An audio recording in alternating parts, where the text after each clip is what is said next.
they brought back a watered-down, excused version of Stone Cold Steve Austin to fight CM Punk, where CM Punk was getting the better of him in the weeks leading up to the match at WrestleMania 29, wearing the Stone Cold Steve Austin t-shirts, professing to be a better superstar all around than Stone Cold Steve Austin. And then we get to the match, and the match is just basically a beatdown, which ends with a stunner to CM Punk, and Austin getting the victory after weeks of being unable to gain a bit of momentum leading into his match with CM Punk, driving perhaps a four-wheeler into the arena or a beer truck or something like that, referencing the Attitude Era. That would be very, very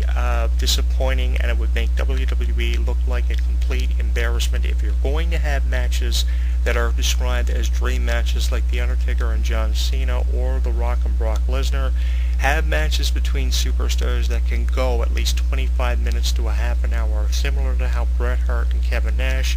gave you an incredible WWE Championship match at the 95 Survivor Series, one of the greatest WWE title matches and main events for a Survivor Series that I have seen over the last number of years. Nothing has really been able to beat that, but I think that's the kind of match that you need to have for WrestleMania, not a match that is going to go a maximum of 10 minutes. You need a match that's going to go at least 25 to 30 minutes, the caliber of The Undertaker and Triple H or The Undertaker and Shawn Michaels. And that's the one thing that I hope WWE realizes. You know, some of these matches, I think it's really hard for wrestling fans to grasp the concept that these are just dream matches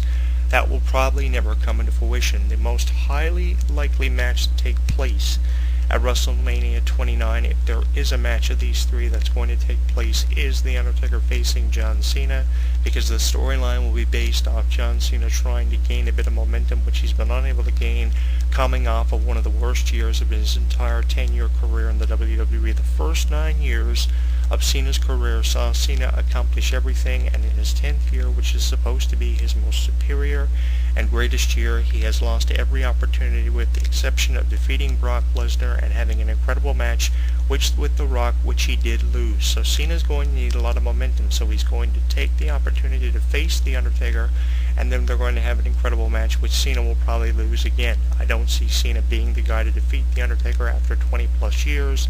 at WrestleMania, but because of how Cena needs momentum and how they could create a great storyline where two wrestlers give you an incredible match, and how they preserve The Undertaker for this one incredible match each year at WrestleMania, which they should still be able to do for superstars like The Rock and Stone Cold Steve Austin, but because of being overworked during the Attitude Era, the chances of that happening are never going to come into fruition. I think that you need to have a match that is more reasonable and reachable to achieve, and I think that Stone Cold Steve Austin facing CM Punk is beyond the chances of happening. I think that it's just in a position where it's just in the minds of wrestling fans, and they're refusing to let go of the Stone Cold Steve Austin that they remember. And I am like a lot of you guys. You know, I want to remember Stone Cold Steve Austin for being the guy who could come back and reascend to the top of the WWE and win the championship and have a 6-month run as a WWE champion like he had in 1998, but then I realized that, you know, the chances that are happening are very unlikely. Stone Cold Steve Austin seems to be enjoying himself making movies. He's had several incredible movies like Damage and Knockout, which were great. He was in The Expendables. They have a sequel to that, The Expendables 2, which I believe Stone Cold Steve Austin is not in, but it was because of Stone Cold Steve Austin's performance in films like The Condemned and the original Expendables that we got a spin-off from that, The Expendables 2, which is available now on DVD and Blu-ray. Stone Cold Steve Austin is still making a name for himself outside of the WWE. He'll never be a Dwayne Johnson who's made movies for companies like Disney, but I think that Stone Cold Steve Austin is achieving the highest honors of success outside of WWE, and that's why the last time we saw Stone Cold Steve Austin on television, it was to promote the all-new Tough Enough that recently finished up just about a few months ago. So I think that Stone Cold Steve Austin seems to be enjoying himself a little bit too much outside of WWE. I don't think that Stone Cold Steve Austin, you know, with the rumors, wants this match to happen, because if he did, he would be on Raw, you know, confronting CM Punk. But with how much CM Punk is referencing Stone Cold Steve Austin, maybe they're saving it for a few weeks until WrestleMania, after CM Punk loses the WWE Championship, and then all of a sudden, when we least expect it, the glass breaks. Stone Cold Steve Austin comes out, and they have a war of words on the microphone, and we have a succession of incredible promos. The promos are the one thing that I am hoping really gets this feud over if it happens, and I, like many wrestling fans, want to see this happen. I've talked about it on my radio show ever since the rumor was first brought up on a professional wrestling news website, ProWrestling.com, PW Insider, Pro Wrestling Torch. I have written about it in several column archives for In This Corner with Jonathan Clarke on my website. I want to see this match happen as much as many of you do, but I want to see the Stone Cold Steve Austin that I saw in the Attitude Era. The part of Stone Cold Steve Austin's career, I dare say, defined his legacy, and I think that the chances of us getting that Stone Cold Steve Austin are highly unlikely, which leads me to believe that this match is just a rumor and probably shouldn't happen. If Stone Cold Steve Austin was going to come back as the Hellraiser and the preacher of Austin 3:16, talking about Bibles and having religious references, which the chances of happening are very unlikely because of the PG rating and no longer being TV 14A. If that was the Stone Cold Steve Austin that was coming back to fight CM Punk with an all-new look, all-new entrance music, I would go for it, but he's not going to make a comeback to professional wrestling like The Rock or Chris Jericho have done countless times. The era of Stone Cold Steve Austin is done, and I think that with his induction into the Hall of Fame and that incredible acceptance speech that he gave us a few years ago, I think that Stone Cold Steve Austin was basically saying, I'll show up to let you know that I'm okay, I'm still out there, I'm still considered the greatest professional wrestler and superstar in the professional wrestling industry. He's definitely up there on the PW 500 without question as one of the greatest superstars of all time, and if you were to assemble a top 5 list of greatest superstars of all time, Stone Cold Steve Austin could possibly take the number 1 position on that list because of his contributions. He was a multi-time WWE champion, one of the greatest Intercontinental champions, a title that he won with a broken neck. In 1997, he had multiple tag team titles. He was a King of the Ring award winner in 1996, the night where the Austin 3:16's tagline was born after Austin defeated Jake Roberts in the finals. He's won the Royal Rumble match more than any other superstar, defeating Shawn Michaels' record of 2 consecutive back-to-back Royal Rumble wins from 1996 and 1995. He's won the 1998, 1999, and 2001 Royal Rumble, and if you consider how he won the 1997 Royal Rumble, you can even throw on an additional Royal Rumble accomplishment, winning over 4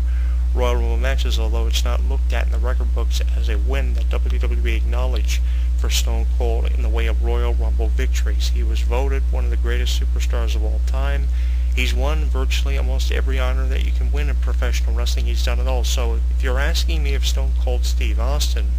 has a reason to come back to professional wrestling, I don't think he does. If anything, he's going to come back to promote something outside of WWE, and WWE, if they were to bring Stone Cold Steve Austin into feud with CM Punk, yes, you would get a lot of good promos, but if they were to bring him in, I think WWE would be searching now for a reason to bring Stone Cold Steve Austin in and trying to find something to promote that's going on for him outside of the WWE. But I think it's because of his success, similar in the way of The Rock, outside of the professional wrestling business, that we haven't seen Stone Cold Steve Austin in almost an entire year. This is the longest amount of time that Stone Cold Steve Austin has been gone from the WWE. He's quit on the company, he has been fired, and he's come back countless numbers of times, but this has got to be the longest period of time that WWE has gone without someone getting stunned or someone being ran down by Stone Cold Steve Austin. So there are a few chances that this match could happen, and the unexpected return for Stone Cold Steve Austin could come into fruition, although the chances of it are more highly unlikely than they are likely to happen. WWE haven't been known to do this.